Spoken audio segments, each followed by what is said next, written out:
With more financial independence comes more financial responsibility, often in the form of using a credit card for the first time. CBC News spoke with some students, university students, about their tips for handling them.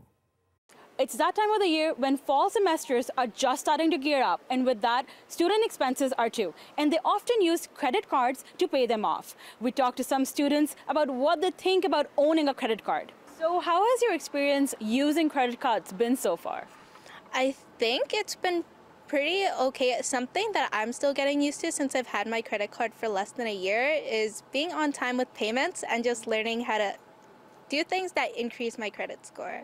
I mean, for someone that hasn't owned a credit card before, it was quite hard to understand, but they were very helpful, so I knew what to do from the get-go as soon as I got it.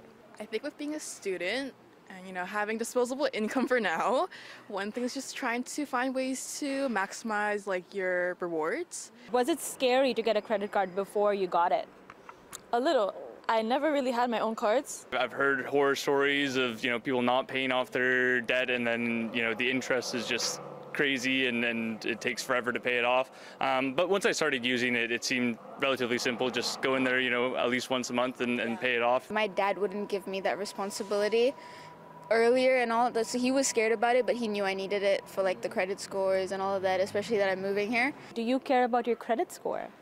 Yes, I do. It's quite important here, right? Because compared to my country, China, I guess that's not pretty important. Yeah, but here when you have a student loan, maybe in the future, it needs to depend on your credit. I'd say it's a little daunting to learn about how your credit score works and stuff like that, because you're not really taught how that works, but not scary, just have to learn about it. If your credit is bad, or if you go below a certain threshold, you need to pay more and the interest rates. But if you're on top of your finances, I feel there shouldn't really be a problem. Everything should be okay. And to take a deeper look at some of the common mistakes younger people make when getting their first credit cards, we're joined by Xin Lou. He's a financial planner with Coast Capital Savings Federal Credit Union. Xin, thanks for joining us. What are some of those most common mistakes somebody, perhaps they're younger, make when they get their credit card for the first time? Right. I think it's a combination of two things. So one is poor management of their credit cards, perhaps poor credit behavior in terms of spending past your budget.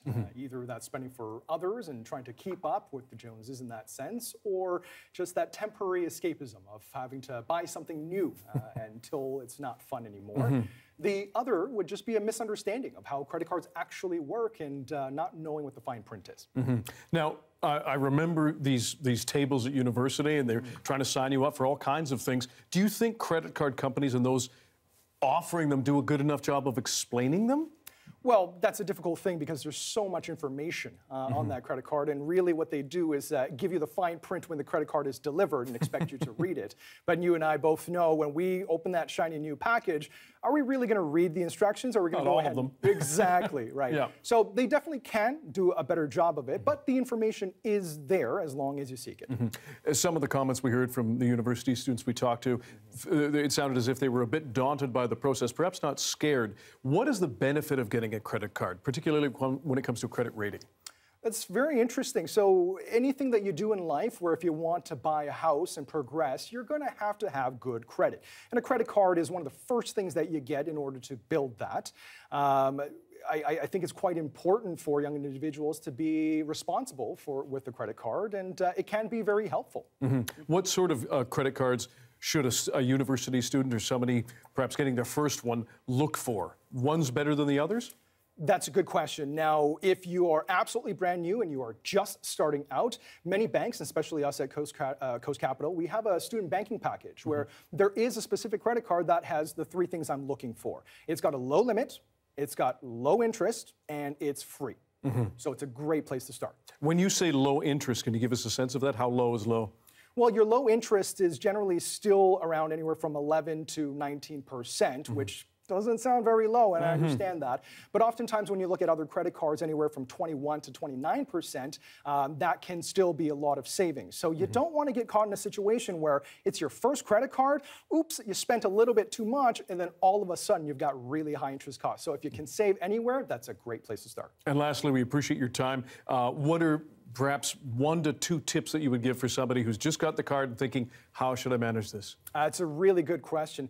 I would say I've got 3 basic tips for anybody that's starting off in credit cards. The first thing is spend within your budget, preferably keeping your spending or your balance within about 30% of your credit card limit. The second one is don't be afraid to unpeel the Band-Aid and really look underneath of what your statement is.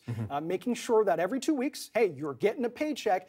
Also take a look at your credit card statement and perhaps pay some of that off. Make sure you're on track. And the third tip, most importantly, is always follow tip number 1 and 2. Okay, good advice. Xin Lou from Coast Capital, we appreciate your time. Thank you. Thanks, Dan.